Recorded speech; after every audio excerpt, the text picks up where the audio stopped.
What you are about to witness is a dangerous practice. Do not repeat this anywhere. Steve Ludwin is a Californian who moved to England in the late 80s to pursue the dream of becoming a professional musician. He achieved this better than most notably forming the indie rock band Carrie as their frontman and singer-songwriter. The band lived a very short lifespan between 1996 and 1999, and signing to Island Records in 1997, releasing their debut album, Fear of Sound, in 1998. However, Steve has become more famous for his love of snakes and his use of venom. What follows is an interview with Steve, telling us more about his unique lifestyle. A reminder, please do not repeat this anywhere. Late 1988 is when I first started in London. I moved to England in 1987, and my first job was working in a place called the Vivarium, which was in Walthamstow in East London.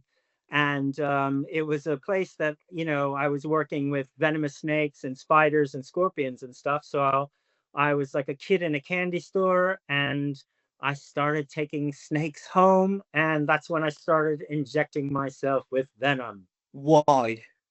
Okay, so I was obsessed with snakes when I was born. Like from age 3, I was drawing snakes and I loved snakes. I mean, I was a typical kid. I loved Godzilla and dinosaurs, but I just loved reptiles. And when I was like 11 years old, my father took me down to the Miami Serpentarium, which is a famous place where you could go and watch this guy called Bill Haas. You could watch him milk cobras and stuff. And it was kind of known back then, like he was the first Westerner to start injecting himself with snake venom to build up an immunity to the venom. For you anyway, that Bill Haas was the originator. Yes, he was in a way, like, for a Westerner, but there's indigenous peoples, in South America and also apparently in Malaysia that have been using snake venom just like how I'm using, and they've been doing that, for millennia. Also, anthropologists now know that the Egyptians were also using snake venom exactly like how I'm doing it. And it just really struck me as like, wow, that's really cool. You can become immune to snake venom. So it just always stayed with me. So um, yeah, when I was in my teens, I just had this moment, a light bulb moment where like I just had this idea, like I'm gonna do it, and something good's gonna come from it. I really think I've kind of discovered something, and it needs more studying. But like I said, anthropologists now know that the Egyptians were using snake venom medicinally, just like I was well over 2,000 years ago. There used to be snake cults and snake doctors that you could go to, and they would give you snake venom. Sometimes I really feel like I am a little bit different, like the makeup of my body seems different to everyone else. I haven't had a cold or a flu or a sore throat in, I don't know, 25 years now, a quarter of a century. My immune system seems crazy strong. I didn't take the COVID vaccine because I didn't need it. I knew I didn't need it. I was hanging around people who had COVID. They were foaming at the mouth with COVID, and I was hugging them. I almost wanted to get it. You know what I mean? Yeah, But you want to see what it was like.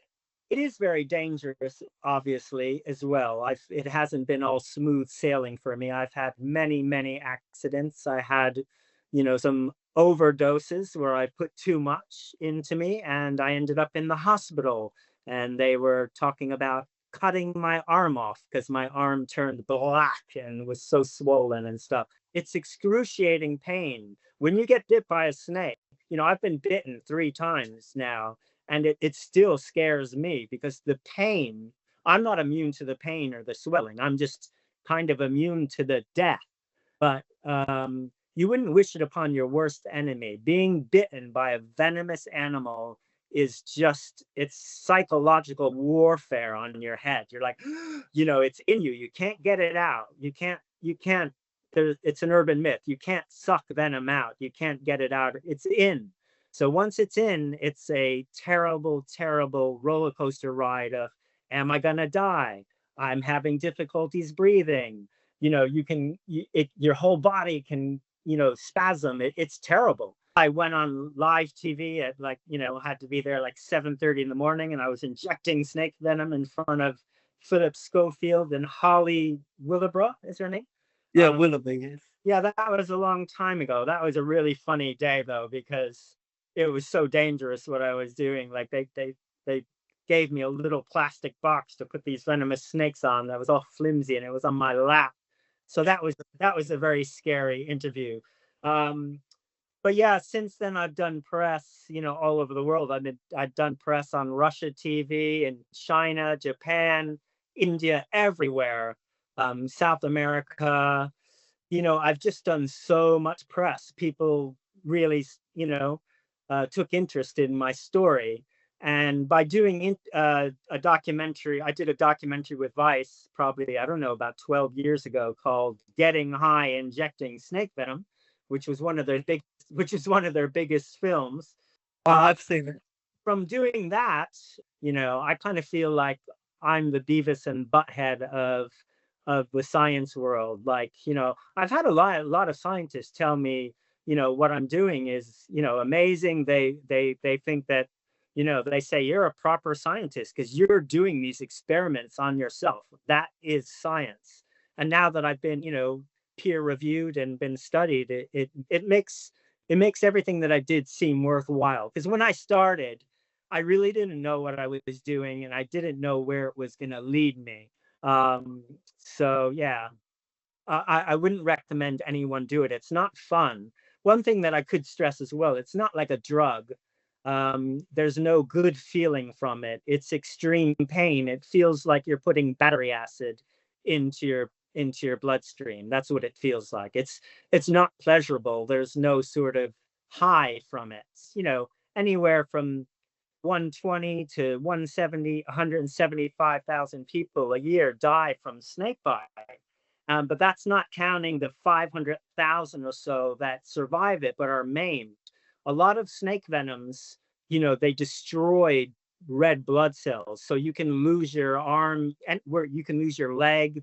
It is a real problem. You can be, a 12-year-old kid playing soccer in, sub-Saharan Africa, and you go down to pick up the soccer ball, and boom, you get a little viper bite.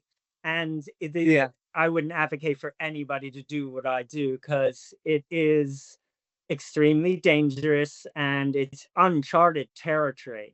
I ended up working with a group of scientists at the University of Copenhagen.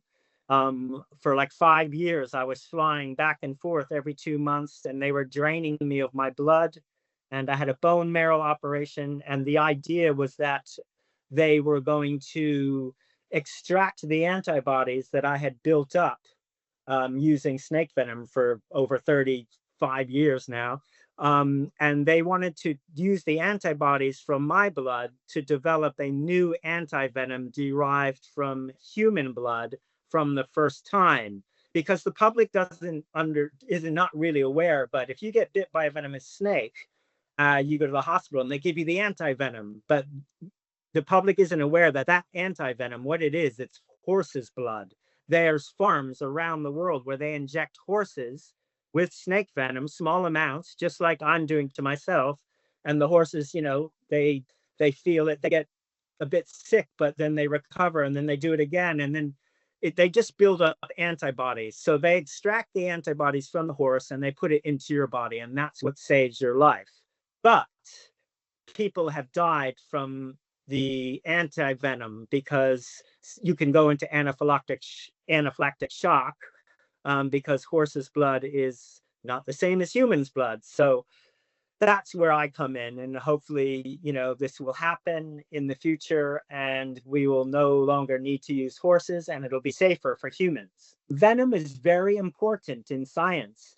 I'm actually, every day, there's thousands and thousands of people that are injecting venom, because that drug, Ozempic, that everyone is injecting now, that diabetes medicine that people are using for weight loss, contains the venom from the Gila monster, which is there's two venomous lizards on the planet, and that's one of them. So the venom from that lizard, there's compounds from that venom that is in that Ozempic medicine.